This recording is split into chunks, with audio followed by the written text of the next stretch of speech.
The 369th Infantry Regiment, a New York Army National Guard during World War I and World War II, received the renowned name of the Harlem Hellfighters. One very special man in the Harlem Hellfighters was William Henry Johnson, one of the bravest soldiers to have served. Unfortunately, Johnson's actions have gone wildly unknown until recently, where Johnson and his relatives have received many awards in his honor. Having been born in Winston-Salem, North Carolina on July 15, 1892, Johnson lived a life of servitude until his unfortunate death on July 1, 1929. This man, through his heroic actions, was given the name Black Death. This is the story of William Henry Johnson, the Black Death.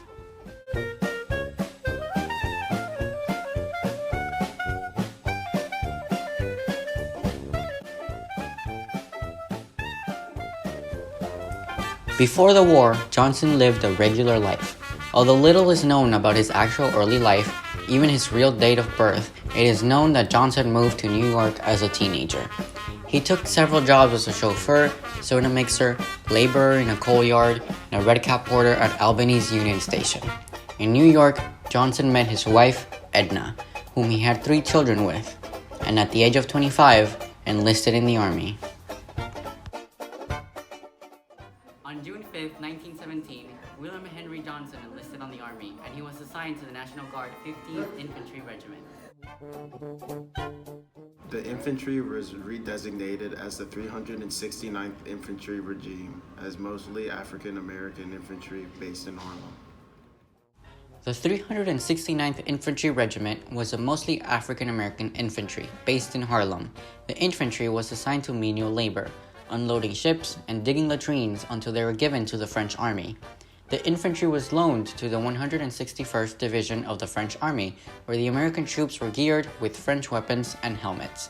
General John J. Pershing was willing to detach the infantry because some vocal white U.S. soldiers refused to fight alongside black soldiers, propagating the discrimination widely found in the American Army. This would even go as far as an American memo published in the NAACP's magazine, The Crisis, warning French generals about the incompetence of black soldiers, recommending the practice of Jim Crow laws.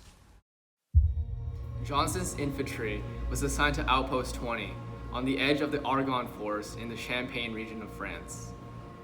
Johnson was assigned the midnight to 4 a.m. guard shift with his comrade, Needham Roberts. At around 1 a.m., a German sniper fired shots from around 50 feet away, and at around 2 o'clock, Johnson could hear the snipping of wire cutters. They were cutting the barbed wire fence. Johnson commands Roberts to warn the rest of the encampment, but he was recalled after the German invaders started firing at them. While he was coming back, he was incapacitated by a German grenade. Johnson lined up grenades in the ground and tried to thwart the German attack. While Needham, injured and hardly conscious, passed him grenades, Johnson attempts to throw them where the fence was cut, injuring a few soldiers. He kept trying to stop them with grenades, but Johnson was quickly surrounded and left with no options. He attempted to return fire, but placed an American magazine in a French rifle, jamming it. With just the butt of his rifle and a bolo knife, he defended the encampment and single-handedly dealt with an invasion of more than 24 German soldiers.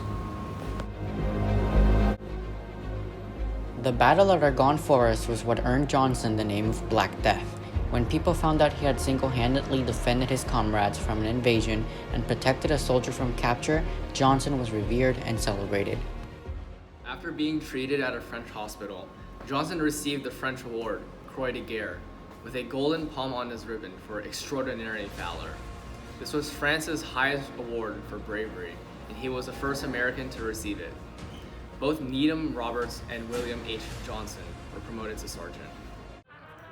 There was a New York parade on February 1919 on 5th Avenue. There were tons of people lined up welcoming the Harlem Hellfighters back home. And through it all rode Henry Johnson, standing in an open automobile, a bouquet of red and white lilies in his hand. Although immediately after the war Johnson was recognized, his popularity quickly fell and his life together with it. Henry Johnson returned from the war unrecognized and penniless. Johnson's heroic acts and injuries were not put into his dispatch records, stealing him of any help from the government or army despite his wounds. Johnson could not hold a job, and it quickly turned him towards the bottle, costing him his family. Had he been white, he could have come home with a Medal of Honor. It wasn't until many years later that he received some recognition. In 1996, Johnson was posthumously awarded a Purple Heart by President Bill Clinton. Herman Johnson, his son, received the Distinguished Service Cross in honor of his father.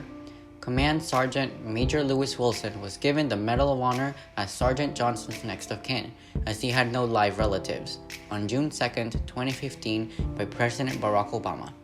In the words of Obama, "The least we can do is to say, we know who you are, we know what you did for us, we are forever grateful." William H. Johnson was one of the most impactful and heroic American soldiers of World War I, forming part of the notorious Harlem Hellfighters and being nicknamed Black Death. The Harlem Hellfighters are known to have never lost a man captured, a trench, or a foot of ground. He proved to the world the value of African American soldiers and the ability of an African American soldier to serve and protect. Although his awards were posthumous, William Henry Johnson is rightfully recognized for his brave actions during battle and his determination to serve his country. And in the words of former President Theodore Roosevelt, Sergeant Johnson was one of the 5 bravest Americans who served in the Great War.